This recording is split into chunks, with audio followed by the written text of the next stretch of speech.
Court story से कि supreme court के चीफ जस्टिस काजी फाइज ईसा की सरबराही में फुल कोर्ट ने प्रैक्टिस एंड प्रोसीजर एक्ट के कानून को आइन और कानून के मुताबिक करार दे दिया। फैसले में 5 के मुकाबले में 10 जजों की अक्सरियत से प्रैक्टिस एंड प्रोसीजर एक्ट के खिलाफ तमाम तर दरख्वास्तों को नाकाबिले समात करार दे दिया गया और supreme court practice and procedure act के कानून बनने से चीफ जस्टिस के खुद नोटिस लेने का इख्तियार अब आला अदलिया के 3 सीनियर तरीन जजेस के पास होगा।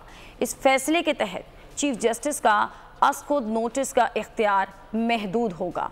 बेंचों की तश्कील और खुद नोटिस का फैसला एक कमेटी करेगी जिसमें चीफ जस्टिस और 2 सीनियर तरीन जजेस शामिल होंगे और यही कमेटी बुनियादी इंसानी हुकूक के मामलात कम से कम 3 जजों पर मुश्तमिल बेंच को भिजवाएगी। इंट्रा कोर्ट अपील पर 14 रोज़ में समात होगी। अहम नौयत के मामलात के मुकदमात 14 रोज़ के अंदर समात के लिए मुकर्रर होंगे।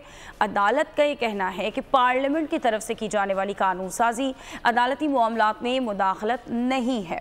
इसी सारी सूरत हाल पर आ जाएंगे। हमारे साथ हमारे स्पेशल कॉरेस्पॉन्डेंट इमरान वसीम मौजूद होंगे और हमें ज्वाइन करेंगे माहिर कानून है राजा खालिद महमूद। और राजा साहब आपको वेलकम कहेंगे अपने प्रोग्राम में। पहले हम बात करेंगे इमरान वसीम से। इमरान, जो समातें मुकम्मल हुई उसके बाद कल ये अहम फैसला सामने आया, पस मंज़र से थोड़ा आगाह कीजिएगा और फैसले के बारे में बताइएगा। जी, ये जो कानून बना था इसका पस मंज़र जो पार्लियामेंट में जो डिबेट की गई उसमें यही बताया गया कि जो आर्टिकल 184(3) है, इस अख्तियार का इस्तेमाल कुछ इस तरीके से किया गया कि जो एक तफरीक कॉन्स्टिट्यूशन की जानिब से दी गई है कि अदलिया के क्या अख्तियारात होंगे और मुकन्नना के क्या अख्तियारात होंगे, एग्जेक्टिव का क्या अख्तियार होगा, उस तकसीम की वायलेशन की जा रही थी। और पार्लियामेंट में डिबेट करते हुए अरकान पार्लियामान की जानिब से कहा गया कि जो जुडिशरी का अख्तियार है उसको एक्सपेंड किया जा रहा है और उस अख्तियार को एक्सपेंड करके इंक्रोज किया जा रहा है, या जो पार्लियामेंट का अख्तियार है या जो एग्जेक्टिव का अख्तियार है उन पर तजावुज़ किया जा रहा है। तो इसलिए ये प्रैक्टिस एंड प्रोसीजर कानून के नाम से ये कानून लाया गया और इसमें जो चीफ जस्टिस के अकेले का अख्तियार हुआ करता था कि 100 मोटो लेने का फैसला भी उसने करना है। आपको याद होगा कि 2021 में एक अस्कुत नोटिस लिया था बेंच में बैठे उस वक्त जज साहब थे, अब तो चीफ जस्टिस पाकिस्तान बन चुके हैं, काजी फाइज ईसा।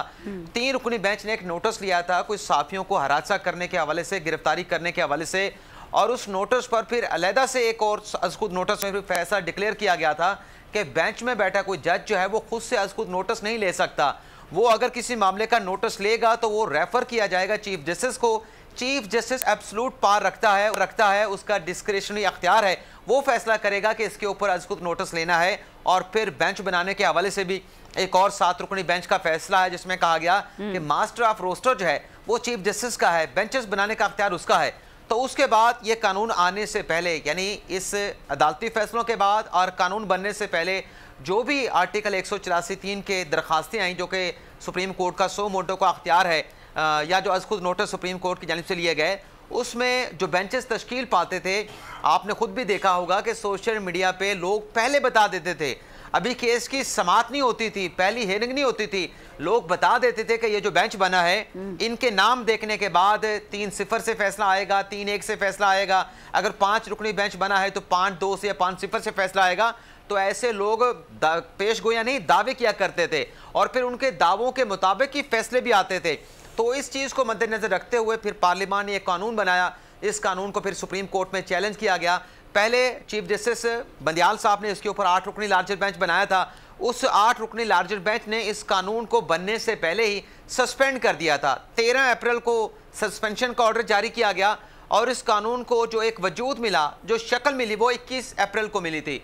तो बंदियाल साहब तो इस केस को हुक्म इम्तना देने के बाद अधूरा छोड़ के रिटायर हो गए। उसके बाद फिर काजी फाइसा साहब आए।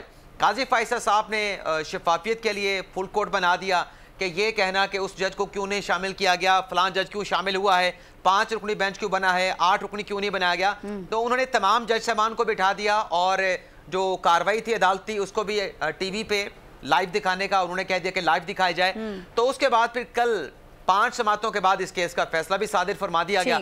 अब इस फैसले के ऊपर भी बहुत सारे बातें हो रही हैं। एक तो जैसे कि इस कानून को डिक्लेयर कर दिया गया है कि पार्लियामान का जो अख्तियार है कानून साजी का उसको एडमिट कर लिया गया है। उस अख्तियार को एडमिट करने के साथ साथ एक और चीज़ है जो यहाँ पे बात की जाती है कि नवाज शरीफ को जो फ़ायदा पहुँचना था वो फ़ायदा नहीं पहुँचेगा, क्योंकि जो राइट ऑफ अपील है बिल्कुल, इस पे हम कानूनी नुक्ते नज़र से हम बात करेंगे। इमरान साथ रहिएगा। इसी सब्सक्राइब करें और बेल दबाएं ताकि कोई खबर रह न जाए।